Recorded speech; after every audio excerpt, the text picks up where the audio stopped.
Hey, welcome into Smod. Today we will see how to use any shape LED screen for your Xarc project. So we will use a FBX file that we import it into Smod.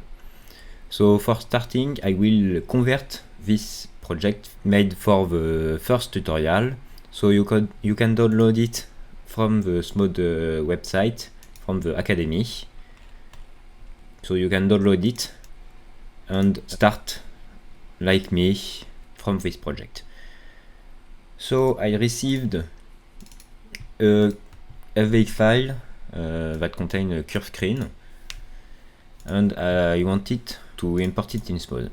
But first I will check if the file is correct, if the UV are correct. So I will import it into Blender. So I will import my FBX file in Blender and see what it's made of and what I need to do for it to work correctly inside Smod. So we see each LED panel are separated, so it's not the best for Smod, and because it will be one LED panel, and also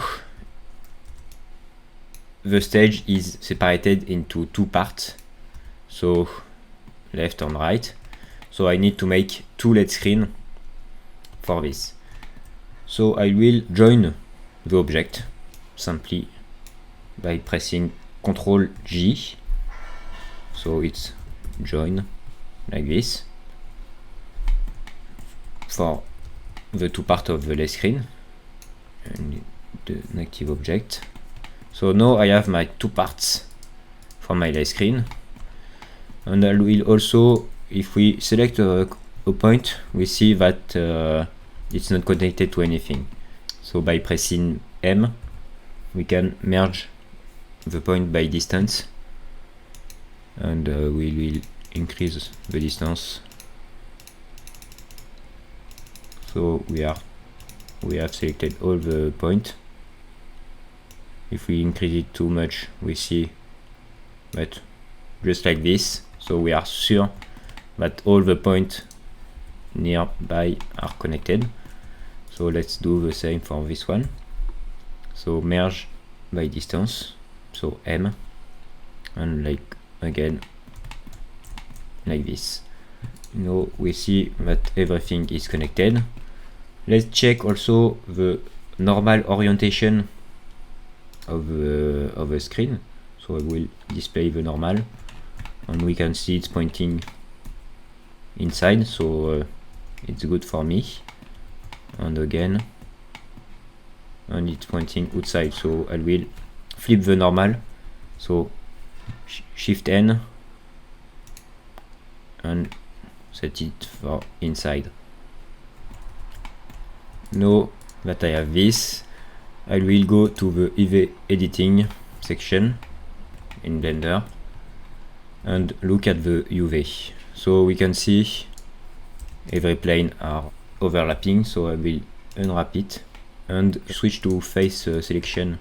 So by selecting here or pressing 3 on my keyboard, and we can see the top is not in the good place, so I will select all, rotate 90 degrees and place it like this. And now I will constrain to the image bond, and I will move it to the bottom right, to the bottom left. And so when I select my corner, I see it's at 0. Then I will set to the 2D cursor, so my cursor is 0, 0, and I will scale it up and down like this.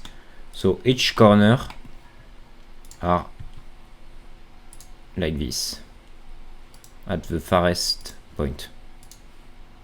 And we can check also the border. So now my UV are done for the first screen. I will do the same for the second screen. So select all, press U for UV unwrap, and again I can select this one and rotate it 90 minus 90 degrees. Again, constraint to the backbone, and the 2D cursor is on the left like this, so I scale it up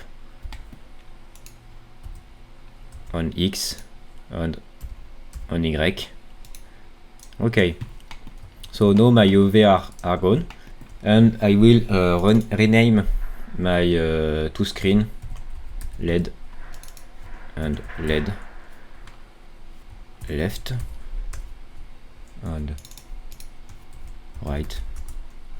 The word LED is very important because we can look at the documentation and search for import as group in the stage. So it's the import method that we will use, and we can see that we want custom shape LED screen, so we need to add LED into the name of the object.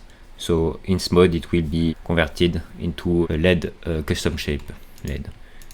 So we see by default it's a surface, and the name LED in it will be a free shape LED screen, which is what we want. So let's know that we have renamed my two screen, we can export it. And I will also maybe move my two screen up for them to be in the ground, and also maybe, so I press Shift C for making the cursor at the 0 point, and I will press W and set the origin to the 3D cursor. So both of my screen are at the 0 point.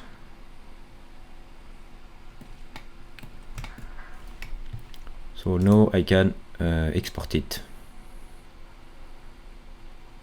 as a FBake file.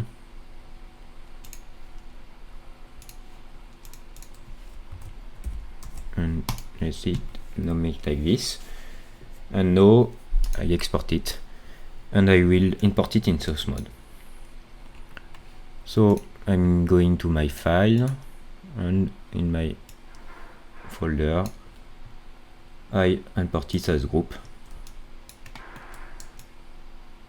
and now I have my screen, and it's a group with my two free shape LED screen, so very important to have this.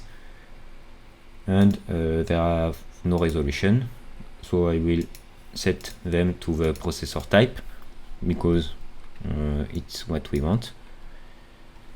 And I can mute the old one, and I will delete it just a bit later.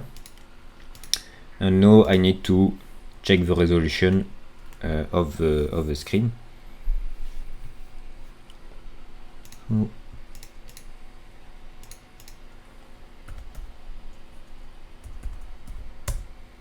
1048 in height.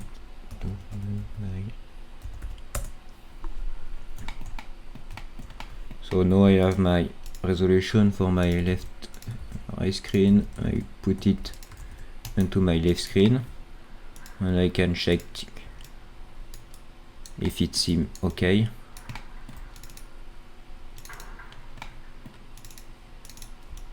So the UV seems to be correct, very important for the calibration. So now that I have my two LED screen, I can copy this, yes, and yes, and I will remove the test pattern, and when I move my tracker, we can see the projection into it. Okay, so now I can delete my screen. So this content map, as a reminder, is not in a renderer single type, but it's a warp to geometry that target its context, so the LED geometry. So this deproject the content map into the screen depending on the camera position. So if you need to make it again, you simply drag and drop into this and change the renderer to warp to geometry.